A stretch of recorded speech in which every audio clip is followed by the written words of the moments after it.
ಖಾತೆ ಉಚಿತವಾಗಿ ನಿಮ್ಮ ಮನೆ ಬಾಗಿಲಿಗೆ ಬಂದು ಕೂಡ ಈ ಖಾತೆಯನ್ನ ಮಾಡಿಕೊಡ್ತಾ ಇದ್ದಾರೆ.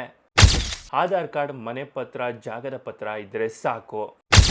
ನಗರ ಮತ್ತು ಗ್ರಾಮೀಣ ಭಾಗದ ಎಲ್ಲರಿಗೂ ಕೂಡ ಈ ಖಾತೆ ಉಚಿತವಾಗಿ ಮಾಡಿಕೊಡಲಾಗುತ್ತಿದೆ. ಹಾಗಾದರೆ ಏನಿದು ಮಾಹಿತಿ ಎಲ್ಲ ಸಂಪೂರ್ಣವಾಗಿ ಈ ವಿಡಿಯೋದಲ್ಲಿ ನೋಡೋಣ. ಅದಕ್ಕೂ ಮುನ್ನ ನೀವು ಕೂಡ ಈ ಖಾತೆಯನ್ನು ಮಾಡಿಸ್ಬೇಕು ಅಂತಿದ್ರೆ ತಪ್ಪದೆ ಈ ವಿಡಿಯೋವನ್ನು ಲೈಕ್ ಮಾಡಿ ಕೊನೆವರೆಗೂ ವಿಡಿಯೋ ನೋಡಿ ಸ್ನೇಹಿತರೆ. ಹಳ್ಳಿಗಳಲ್ಲಿ ಅಥವಾ ನಗರ ಪ್ರದೇಶಗಳಲ್ಲಿ ಅನಧಿಕೃತವಾಗಿ ಅಥವಾ ಆಸ್ತಿ ಇದ್ದವರಿಗೆ ರಾಜ್ಯದ ಉಪಮುಖ್ಯಮಂತ್ರಿಗಳಾದ ಡಿಕೆ ಶಿವಕುಮಾರ್ ಅವರು ಹಾಗೂ ರಾಜ್ಯದ ಮುಖ್ಯಮಂತ್ರಿ ಸಿಎಂ ಸಿದ್ದರಾಮಯ್ಯ ಅವರು ಮತ್ತು ಕಂದಾಯ ಸಚಿವ ಕೃಷ್ಣ ಬೈರೇಗೌಡ ಅವರು ಭರ್ಜರಿ ಬಂಪರ್ ಗಿಫ್ಟ್ ನೀಡಿದ್ದಾರೆ. ಇದೇ ಏಪ್ರಿಲ್ 1ರಿಂದ ಜಾರಿಗೆ ಬರುವಂತೆ ಗ್ರಾಮಗಳಲ್ಲಿ ಯಾವುದೇ ಆಸ್ತಿ ಅಂದರೆ ಮನೆ ಅಥವಾ ಜಾಗ ಅಥವಾ ಪ್ಲಾಟ್, ಸೈಟ್, ಎಣ್ಣೆ ಇಲ್ಲದಿರುವ ಕೃಷಿ ಜಮೀನಿನಲ್ಲಿ ಇದ್ರೆ ಅದನ್ನ ಅಧಿಕೃತವಾಗಿ ಮಾರ್ಪಡಿಸಿಕೊಳ್ಳಲು ಕರ್ನಾಟಕ ಸರ್ಕಾರದಿಂದ ಎಲ್ಲರಿಗೂ ಕೂಡ ಸುವರ್ಣ ಅವಕಾಶವನ್ನ ನೀಡಲಾಗಿದೆ. ಇದೀಗ ಗ್ರಾಮೀಣ ಆಸ್ತಿ ಮಾಲೀಕರಿಗೆ ಬಿ ಖಾತಾ ನೀಡುವ ಕುರಿತು ಸರ್ಕಾರ ಸಂಪುಟ ಸಭೆಯಲ್ಲಿ ಮಹತ್ವದ ನಿರ್ಧಾರವೊಂದನ್ನು ಮಾಡಿಕೊಂಡಿದೆ. ಅನಧಿಕೃತವಾಗಿ ಬಡಾವಣೆ ನಿವೇಶನ ಮನೆಗಳಲ್ಲಿ ಜೀವನ ನಡೆಸುತ್ತಿರುವ ಗ್ರಾಮೀಣ ಪ್ರದೇಶದ ಜನತೆಗೆ ಬಿ ನಮೂನೆಯನ್ನ ಈ ಖಾತಾ ನೀಡುವ ಕುರಿತು ಸಚಿವ ಸಂಪುಟ ಸಭೆಯಲ್ಲಿ ಮಹತ್ವದ ನಿರ್ಧಾರ ಕೈಗೊಳ್ಳಲಾಗಿದೆ. ಅದಕ್ಕಾಗಿ ಕರ್ನಾಟಕ ಗ್ರಾಮ ಸ್ವರಾಜ್ ಮತ್ತು ಪಂಚಾಯತ್ ರಾಜ್ ವಿಧೇಯಕ 2025ಕ್ಕೆ ಸಂಪುಟ ಸಭೆ ಒಪ್ಪಿಗೆಯನ್ನ ನೀಡಿದೆ. ಸರ್ಕಾರದ ಈ ನಿರ್ಧಾರದ ಅನ್ವಯ ಗ್ರಾಮೀಣ ಪ್ರದೇಶದ ಅನಧಿಕೃತ ಆಸ್ತಿಗಳಿಗೆ ಶುಲ್ಕ ಪಡೆದುಕೊಂಡು ಬಿ ನಮೂನೆಯಲ್ಲಿ ಈ ಖಾತಾ ವಿತರಿಸಲಾಗುತ್ತೆ. ಈ ಮೂಲಕ ಅವುಗಳನ್ನು ತೆರಿಗೆ ವ್ಯಾಪ್ತಿಗೆ ಒಳಪಡಿಸಲಾಗುವುದು. ಈ ಕ್ರಮದಿಂದ ಆಸ್ತಿ ಮಾಲೀಕರ ಆತಂಕ ದೂರ ಆದಂತಾಗಲಿದೆ. ಜೊತೆಗೆ ಆಯಾ ಗ್ರಾಮ ಪಂಚಾಯಿತಿಗಳಿಗೆ ಆದಾಯ ಹೆಚ್ಚಲಿದೆ. ಸೌಲಭ್ಯ ಕಲ್ಪಿಸಲು ಸಹ ಅನುಕೂಲವಾಗುತ್ತದೆ. ಗ್ರಾಮೀಣ ಪ್ರದೇಶದಲ್ಲಿ 96 ಲಕ್ಷ ಅನಧಿಕೃತ ಆಸ್ತಿಗಳಿವೆ ಅಂತ ಹೇಳಲಾಗಿದ್ದು, ಗ್ರಾಮ ಪಂಚಾಯಿತಿಗಳು ಅಗತ್ಯ ಸೌಲಭ್ಯ ಕಲ್ಪಿಸಿದ್ದರೂ ಈ ಸ್ವತ್ತು ಗುರುತಿನ ಸಂಖ್ಯೆ ಅಥವಾ ಬಿ ಖಾತಾ ಇಲ್ಲದ ಕಾರಣ ತೆರಿಗೆ ವಸೂಲಿ ಮಾಡಲು ಸಮಸ್ಯೆಯಾಗಿತ್ತು. ಆಸ್ತಿಗಳನ್ನು ಹೊಂದಿದ ಮಾಲೀಕರಿಗೆ ವಹಿವಾಟು, ಬ್ಯಾಂಕ್ ಸಾಲ ಪಡೆಯಲು ತೊಂದರೆಯಾಗಿತ್ತು. ಈ ಖಾತಾ ನೀಡುವುದರಿಂದ ಈ ಸಮಸ್ಯೆ ಬಗೆಹರಿಯಲಿದೆ ಎಂದು ಹೇಳಲಾಗಿದೆ. ನೀವು ಕೂಡ ಗ್ರಾಮೀಣ ಪ್ರದೇಶಕ್ಕೆ ಅಥವಾ ಹಳ್ಳಿಗೆ ಅಂಟಿಕೊಂಡು ಅಕ್ಕಪಕ್ಕದಲ್ಲಿರುವ ಜಮೀನುಗಳಲ್ಲಿ ಹೊಸದಾಗಿ ಪ್ಲಾಟ್ ಹಾಕಿರ್ತಾರೆ.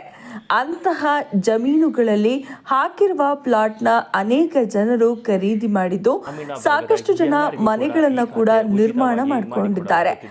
ಅಂಥವರಿಗೆ ಅಲ್ಲಿ ಖಾಲಿ ಜಾಗ ಅಥವಾ ಪ್ಲಾಟ್ ಖರೀದಿ ಮಾಡಿದವರಿಗೆ ಇನ್ನು ಮುಂದೆ ಈ ಖಾತಾ ವಿತರಿಸಲು ಆಯಾ ಗ್ರಾಮಕ್ಕೆ ಒಳಪಟ್ಟಿರುವ ಗ್ರಾಮ ಪಂಚಾಯಿತಿಯಲ್ಲಿ ಈ ಖಾತಾ ನೋಂದಣಿ ಮಾಡಿಸಿಕೊಳ್ಳಲಿದ್ದಾರೆ. ಇದರಿಂದ ಈಗಾಗಲೇ ಮನೆ ಇದ್ದರೆ ಮನೆ ಮೇಲೆ ಬ್ಯಾಂಕುಗಳಲ್ಲಿ ಹೊಸದಾಗಿ ಸಾಲ ಸೌಲಭ್ಯ ಪಡೆದುಕೊಳ್ಳಬಹುದು. ಅಥವಾ ಖಾಲಿ ಜಾಗ ಅಥವಾ ಪ್ಲಾಟ್ ಇದ್ರೆ ಯಾವುದೇ ಬ್ಯಾಂಕುಗಳಲ್ಲಿ ಮನೆ ನಿರ್ಮಾಣಕ್ಕಾಗಿ ಸಾಲ ಸೌಲಭ್ಯ ಪಡೆದುಕೊಳ್ಳಬಹುದು. ರಾಜ್ಯ ಸಚಿವ ಸಂಪುಟ ಸಭೆಯು ಈಗಾಗಲೇ ಒಪ್ಪಿಗೆಯನ್ನ ಸೂಚಿಸಲಾಗಿತ್ತು. ನಿಮ್ಮ ಗ್ರಾಮವು ಅಥವಾ ನಿಮ್ಮ ನಗರ ಪ್ರದೇಶವು ಅಂದರೆ ಪಟ್ಟಣದವರಾಗಿದ್ದರೆ, ಅಂದರೆ ನಗರ ಪ್ರದೇಶಕ್ಕೆ ಸೇರಿದವರಾಗಿದ್ದರೆ, ನಿಮ್ಮ ಮಹಾನಗರ ಪಾಲಿಕೆ ಅಥವಾ ಪುರಸಭೆಗಳಿಗೆ ಭೇಟಿ ನೀಡಿ ನಿಮ್ಮ ಅನಧಿಕೃತವಾಗಿರುವ ನಿಮ್ಮ ಜಾಗ ಅಥವಾ ಪ್ಲಾಟ್ ಅನ್ನ ಈ ಖಾತಾ ವ್ಯಾಪ್ತಿಗೆ ಸೇರ್ಪಡೆ ಮಾಡಿ ಬಿ ಖಾತಾ ಮಾಡಿಸಿಕೊಳ್ಳಿ. ಹಾಗೂ ಅದೇ ರೀತಿಯಾಗಿ ನೀವು ಕೂಡ ಹಳ್ಳಿಯವರಾಗಿದ್ದರೆ, ಅಂದರೆ ಗ್ರಾಮೀಣ ಪ್ರದೇಶದವರಾಗಿದ್ದರೆ, ಕೃಷಿ ಜಮೀನುಗಳಲ್ಲಿ ಹೊಸದಾಗಿ ಖರೀದಿ ಮಾಡಿದವರಾಗಿದ್ದರೆ ನಿಮ್ಮ ಗ್ರಾಮ ಪಂಚಾಯಿತಿಯಲ್ಲಿ ಬಿ ಖಾತಾ ಮಾಡಿಸಿಕೊಳ್ಳಲು ಸರ್ಕಾರವು ಆದೇಶ ನೀಡಲಾಗಿತ್ತು. ಅಂದರೆ ಈ ಸ್ವತ್ತು ತಂತ್ರಾಂಶ ಅಥವಾ ಈ ಖಾತಾ ತಂತ್ರಾಂಶದಲ್ಲಿ ನೋಂದಣಿ ಮಾಡಿಕೊಳ್ಳಲು ಮಹತ್ವದ ನಿರ್ಧಾರವನ್ನ ತೆಗೆದುಕೊಳ್ಳಲಾಗಿದ್ದು, ಅರ್ಜಿಯನ್ನ ಸ್ವೀಕರಿಸಲಾಗ್ತಾ ಇದೆ. ಮತ್ತು ಅದೇ ಗ್ರಾಮಕ್ಕೆ ಅಂಟಿಕೊಂಡಿರುವ ಅಕ್ಕಪಕ್ಕದ ಜಮೀನುಗಳಲ್ಲಿ ಮನೆ ನಿರ್ಮಿಸಿದ್ದರೂ ಕೂಡ ಗ್ರಾಮ ಪಂಚಾಯಿತಿಯಲ್ಲಿ ಟ್ಯಾಕ್ಸ್ ವಸೂಲಿ ಅಥವಾ ನಜೂಲಿ ವಸೂಲಿಗಾಗಿ ಬಂದಾಗ ರಶೀದಿಯ ಮೇಲೆ ಇದು ಕರ ವಸೂಲಿಗಾಗಿ ಮಾತ್ರ ಎಂದು ಬರೆದಿರುತ್ತದೆ. ಆದರೆ ಶಾಶ್ವತವಾಗಿ ಆಸ್ತಿಯ ಹಕ್ಕನ್ನ ನಿಮಗೆ ನೀಡಿರೋದಿಲ್ಲ ಅಂತ ರಶೀದಿಯ ಮೇಲೆ ಇರುತ್ತೆ. ಇಂತಹದ್ದನ್ನೆಲ್ಲ ತಪ್ಪಿಸಿ ಶಾಶ್ವತ ಆಸ್ತಿಯ ಹಕ್ಕನ್ನ ನಿಮಗೆ ದೊರೆಯುವಂತಾಗಲು ಈ ಖಾತಾದಲ್ಲಿ ನೋಂದಾಯಿಸಿಕೊಳ್ಳಲು ಸರ್ಕಾರವು ಸುವರ್ಣ ಅವಕಾಶ ನೀಡಲಾಗಿದೆ. ಈಗಾಗಲೇ ನೀವು ಕೂಡ ಹಳ್ಳಿಯಲ್ಲಿ ಪ್ಲಾಟ್ ಅಥವಾ ಮನೆ ಇದ್ದರೆ ಈ ಖಾತಾ ಮಾಡಿಸಿ ಪ್ರಾಪರ್ಟಿ ID ಪಡೆದುಕೊಂಡು ಬಿ ಖಾತಾ ಪಡೆಯಿರಿ. ಇನ್ನು ಯಾವುದಾದರೂ ಡೌಟ್ ಇದ್ರೆ ನಮಗೆ ಕಮೆಂಟ್ ಮಾಡಿ. ಮನೆ ಬಾಗಿಲಿಗೆ ತೆರಳಿ ಉಚಿತವಾಗಿ ಖಾತೆ ನೀಡುವ ವಿನೂತನ ವ್ಯವಸ್ಥೆಯನ್ನ ಇಡೀ ದೇಶದಲ್ಲಿಯೇ ಮೊದಲ ಬಾರಿಗೆ ಬೆಂಗಳೂರಿನಲ್ಲಿ ಜಾರಿಗೆ ತರಲಾಗಿದೆ.